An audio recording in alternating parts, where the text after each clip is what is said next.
حاول يسجل اولى الاهداف، يتجاوز عقبه التعادلات نتاع اخر الجولات، لكن لاقي امامه دفاع متمركز. خالد الهمامي يمر،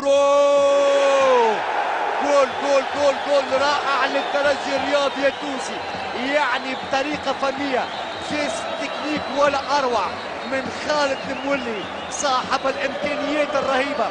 شوف الثالث المولي يعلن اولى الاهداف في مواجهه الترجي. هذه التمريره يكسر خط التسلل، كنترول كان يعني متميز جدا في الزاويه يعني المستحيله، في الزاويه يعني المستحيله اللي ما يقدر يعمل ولا شيء. سامي هلال يسكن الكره في الشباك، خالد المولي الى اريسون افول، لمسه وحيده للكامروني لابومبا يانيك يبحث عن التمرير من جديد. طيب طلب الكره اريسون افولو، هو الثاني للترجي الرياضي التونسي احمد العكاشي.